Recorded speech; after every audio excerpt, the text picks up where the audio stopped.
Segundo, los censos son obligatorios. Es obligatorio. Tercero, se realiza en todo el territorio nacional.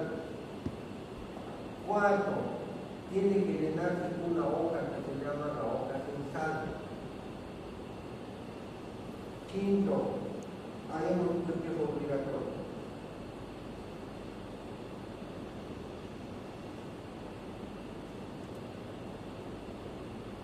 Entonces, de las preguntas que nosotros vamos a tener, ha habido mucha discusión. Si nosotros vemos la realidad de Santa Cruz, es preocupante, es bien preocupante.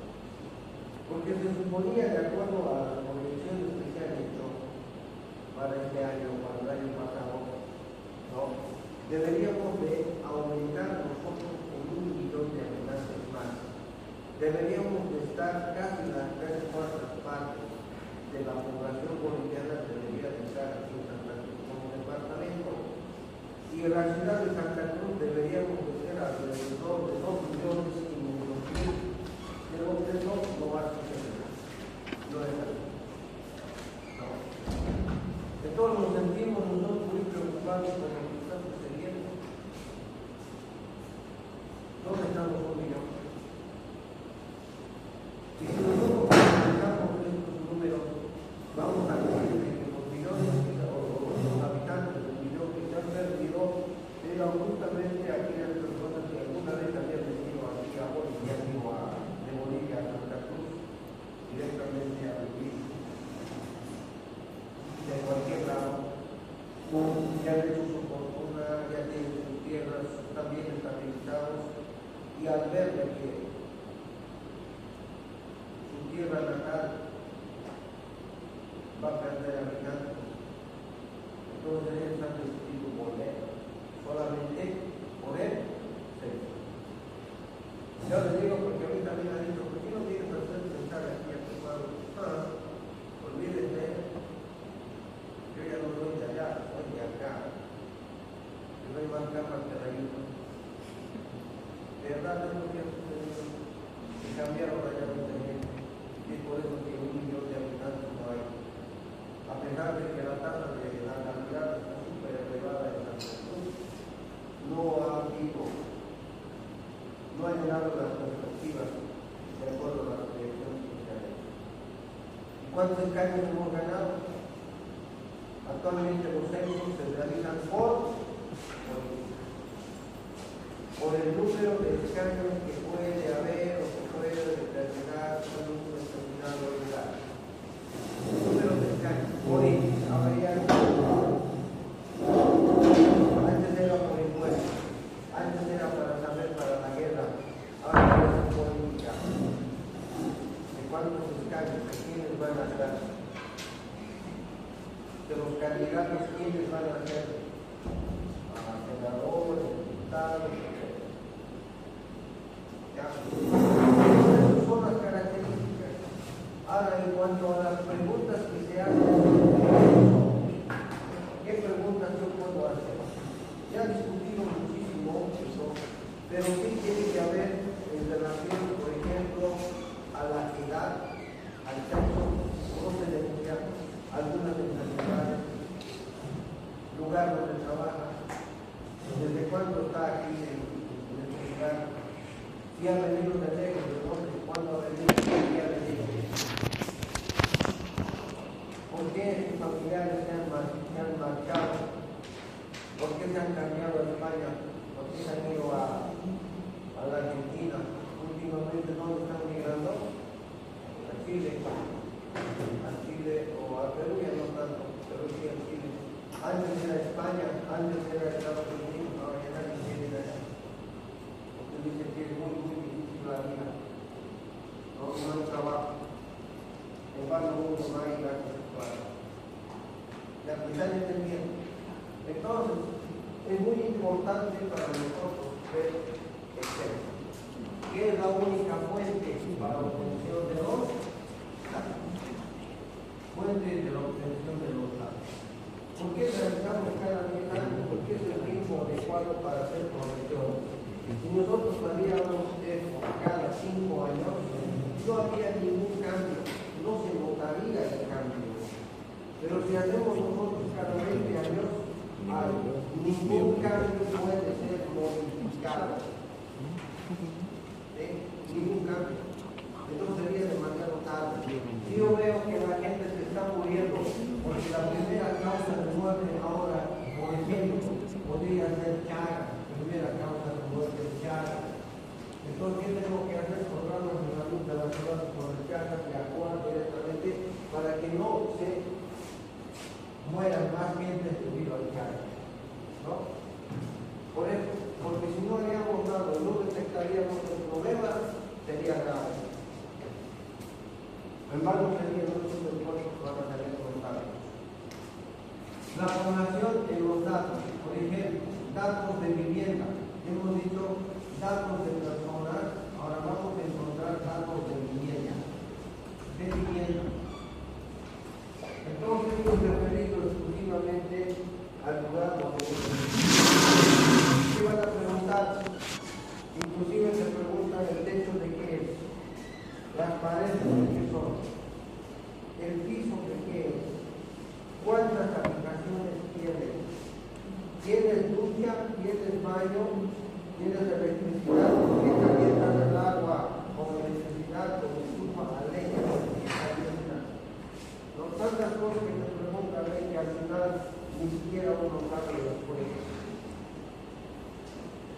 Pero algunas cosas son interesantes.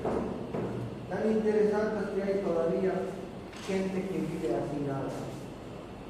¿Quiénes han pensado? ¿Han encontrado ustedes a gente que vive en un cuartito 5 o 6 personas? ¿Dónde?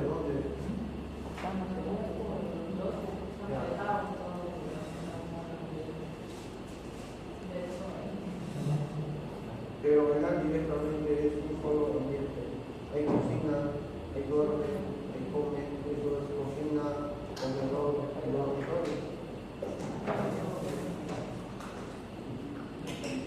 Y las edades de las edades. Niños.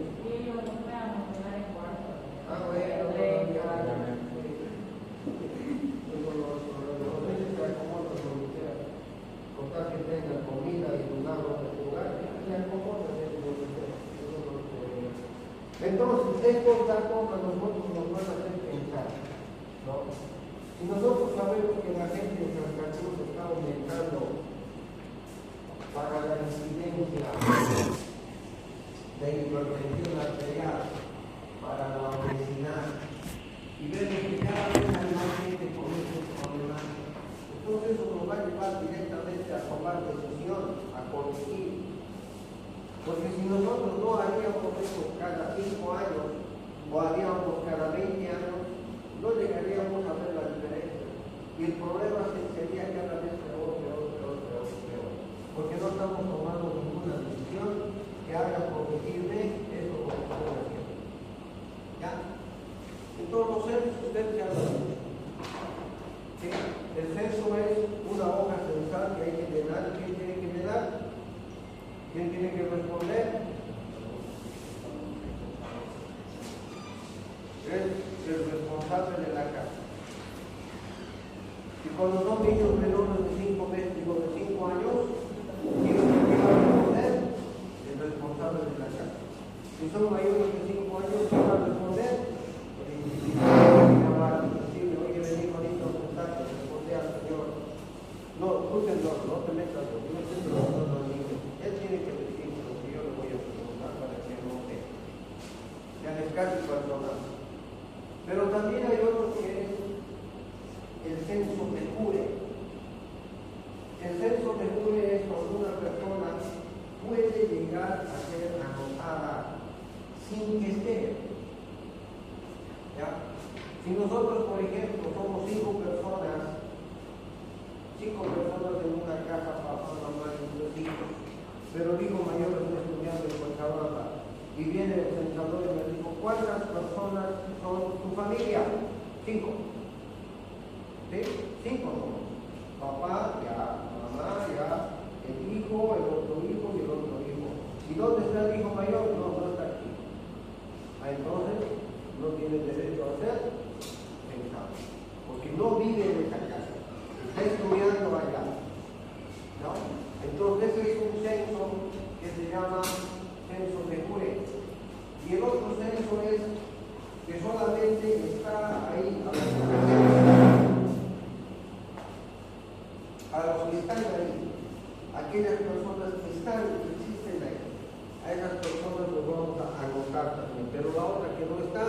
que vaya allá, vive en la Villa Primero de Mayo, mi hijo que se ha casado, acá vive allí, pero él es en otra familia, no entra aquí.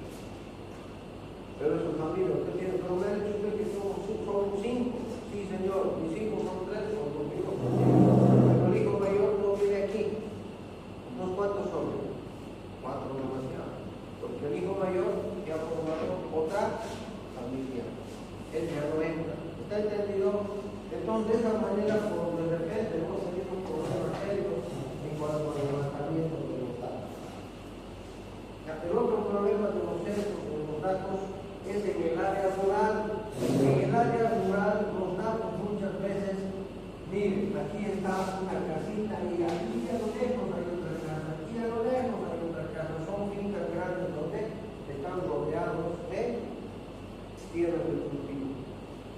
Entonces tenemos que andar muchísimo para hacer la encuesta de las 3 familias. Se tarda más, mucho más. Esa es una de las desventajas. Pero les van a proporcionar la mayor cantidad de datos posibles para que yo pueda conocer la gente, cómo está distribuido, la gente de qué está enfermo, la gente de qué se ha muerto, la gente por qué se ha ido o por qué ha venido a estos lugares. Y eso me va a dar una idea de lo que está pasando. ¿Ya? ¿Algún aporte? ¿Algún aporte? ¿Qué experiencia han tenido lo que han pensado? ¿Listo? Relativo. ¿Bien? Solo porque no te indican nada, no puedes comer. Sí, pero no puedes comer.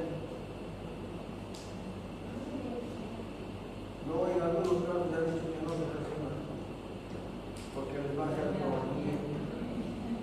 Cada cosa que es como los mafiosos son ellos. ¿No? Interesante. Ya. Ya mi Dios mío, no me gusta a mí así para esta vida. Mira.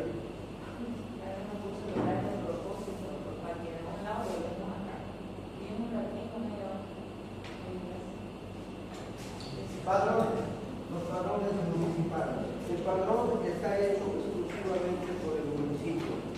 José Fernández, ¿quién es el que va a hacer los padrones? ¿A quiénes van a hacer? A todos los que están presentes en este lugar, a todos los que están de paso en este lugar. ¿Qué vamos a preguntar? Vamos a preguntar la edad, el sexo, dónde ha nacido, cuándo ha nacido, lugar de residencia, de dónde procede, Estados Unidos. Bueno, todo eso vamos a preguntar en los padrones. Los padrones son exclusivamente dedicados al levantamiento de datos para la implementación. ¿De qué? Tenemos que implementar. ¿Cómo se llaman estos lugares? Si un barrio necesita, tiene un nombrecito. Si un barrio necesita cancha, porque no tiene, hay que hacerle cancha. Un barrio necesita escuela, porque no tiene, hay que hacerle escuela. No tiene hospital, hay que hacerle hospital. No tiene lugar donde recrearse, hay que hacerse, o hay que hacerle para que se recree. Para eso somos padrones municipales. Empadronamiento de ustedes para saber qué necesitan, qué vamos a implementar. Necesitan bases, necesitan escuelas, qué es lo que necesitan. Entonces los padrones municipales se dan gracias a los impuestos. Gracias a los impuestos que nosotros pagamos por vehículo, impuestos por casa, impuestos por patente. Todo eso va a salir. Y aquí en Santa Cruz tenemos alrededor, imagínense, tenemos alrededor de 1 millón de bolivianos para gastar cada día. ¿Quién gasta 1 millón de bolivianos cada día? Eso era así de cantidad de plata. ¿Qué han hecho? Nada. Se lo han robado, probablemente. Los valores municipales me dan por otra parte una idea para hacer censos parciales. ¿Me ayuda? ¿Se acuerdan cuando dijeron que cuando nosotros hemos dicho que sí se puede hacer. Yo estaba pidiendo plata a cada uno de nosotros para que pueda hacer su censo, pero dirigido directamente por los municipios. ¿No? Se puede hacer. Los censos simples y censos parciales. Estos censos simples se los realizan exclusivamente independientes. Entre dos censos.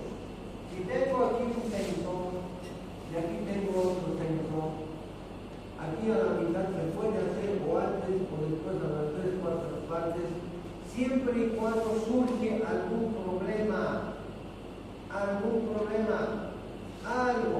que está afectando a la población. Los censos simples también se hacen en aquellos países donde no hay plata. ¿Ya? No tienen plata, porque van a hacer censos simples. Si está aquí todo el territorio, van a ir y van a sacar muestras de diferentes lugares y van a dar a conocer esto. Tiene ventajas de los censos simples, los censos parciales, que se realizan entre dos censos para mejorar alguna pregunta.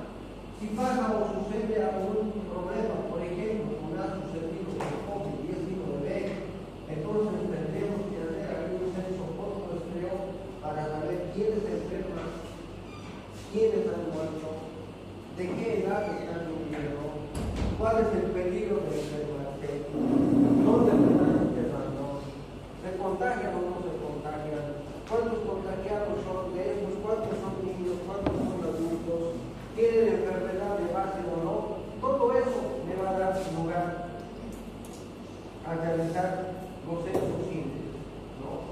En cuanto al COVID, por ejemplo, deberíamos de haber un censo simple para saber todo, pero como no había plata, no. La ventaja de los censos simples es, uno, que sí se puede realizar en menor tiempo, corto tiempo. En corto tiempo. Como vamos a hacer muestreas, esa casa así, aquella, y hasta la muestra se hace en corto tiempo. Los resultados van a estar en corto tiempo. Los resultados. Mientras que otros, por ejemplo, tenemos hasta ahora y hasta ahora no sabemos en qué ha quedado el censo general. Hasta ahora no hay nada. No hay, pero yo mañana lo voy a revisar en la computadora a ver qué cosa ya tiene programado o qué ya hemos cargado de resultados. ¿Ya? Se puede profundizar en una pregunta. Nosotros agarramos al joven y podemos profundizar ahí. Las cosas que tú quieres saber del COVID, en este caso. Profundizamos mucho más el tema que nosotros queremos resolver como problema. Se profundiza. También nos da un poquito del área administrativa. ¿Qué hay a nivel de los administrativos? ¿Cuáles son las desventajas? La primera desventaja es el tamaño. El tamaño de la muestra puede ser un tamaño de la muestra muy pequeño o puede ser muy grande. ¿Ya? Ese es el riesgo. El riesgo de decir, oye, esta muestra no me representa el universo porque tú has hecho con 100 y de mí debería de ser a 1000 para que sea representativo. Claro, esos son errores de cálculo o cálculos que hay que hacer para poder alcanzar el número de encuestas en una muestra adecuada. ¿Ya? ¿Estamos? ¿Sí? Estoy corriendo. Exactamente 5 minutos. Por eso les he dicho que vengan temprano, pero el otro problema había sido de que están viniendo de lejos. Ya vamos a ir acomodando. Ahora de aquí también ustedes tienen que ir otra vez allá, ¿o no? Hoy día la llegada va a ser tarde, ¿sí? Porque la anterior vez, ¿qué día nos toca? Después de clase. ¿Eh?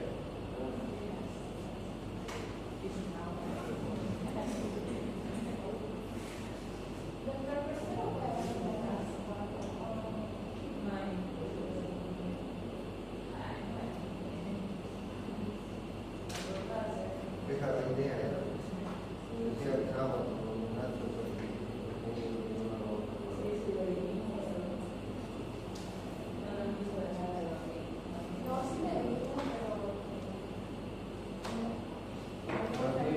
toda la mañana lo que hablamos aquí tranquilos, discutiendo,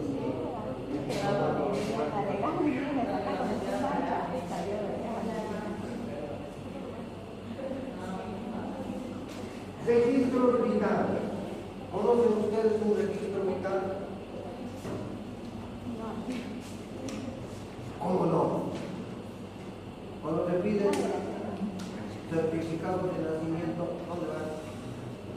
Al registro. Los registros vitales vamos a encontrar uno en el registro civil, ¿no? ¿Y qué vamos a ver? Nacimiento, defunciones, divorcios, matrimonio, ¿qué más hay? Migración, sí señor, migración, también hay migración. ¿Quiénes van, quiénes vienen? En todos los registros vitales, los registros civiles, son los que nos van a dar una idea de todo. ¿Quieres alguna información? Vas a estar ahí. Vamos a estar ahí, ¿no? Y en el certificado de nacimiento te dicen qué libro, qué partida, quién es tu papá, quién es tu mamá, dónde naciste, cuándo. Certificado de bautizo también parece que no estoy seguro. ¿Ya? Entonces los registros vitales son importantes en el registro civil. En el registro civil. En el matrimonio también, quienes están casando, esposo, esposa, padrinos, lugar del matrimonio, número de partida, todo lo que está ahí. ¿Ya? Pero hay otro registro interesante, muy interesante, que nosotros lo vamos a utilizar. La historia, sí. Esto es un registro de todos nosotros referidos a la enfermedad. Ahora, dependiendo de eso, dónde está. Si tú vas a ir siempre a una misma clínica, todo tu historial puede ser al hueso. Así que por eso quiero que estén que todo de aquel enfermedad, desde cuándo, por qué todo. La historia clínica le va a dar un registro. ¿Qué se pone cuando uno, usted quiera saber? Claro que sí, ya llevas en biología. ¿Sí? En biología se ponen los datos de filiación. Nombre, edad, sexo, ocupación, procedencia, residencia, ¿qué más? Estado civil, ¿qué más? Ya, grado de escolaridad, todo eso está en la historia clínica. Aparte de la enfermedad, ¿no? La historia clínica. Pero también hay otro documento del registro vital que ustedes lo han llenado y es casi como el censo. El RUE, ¿qué se llama? RUE. Cuando ustedes estaban ingresando cada año al colegio, ¿qué les mandaban a hacer? Nos entregaban una hojita. No. El RUE parece que es. RUE. Donde te dicen cómo te llamas, cuántos hermanos tienes, tu papá, tu mamá, dónde vives, cómo llegas al colegio, tienes alcantarillado, tienes internet, cuántos televisores tienes luz en la casa. Miércoles me importa, pues por falta, no son capaces de preguntar en qué utiliza zapato o no. ¿No? Esos son los registros también que nosotros tenemos, porque el gobierno quiere saber de todo de nosotros, lo mínimo puede dejar compañero. Ya, ¿qué más? Esos son los datos que nosotros las fuentes de los datos que nosotros vamos a utilizar desde ahora, pero más que todo son los centros. ¿Ya? ¿Estamos? ¿Cuándo nos toca?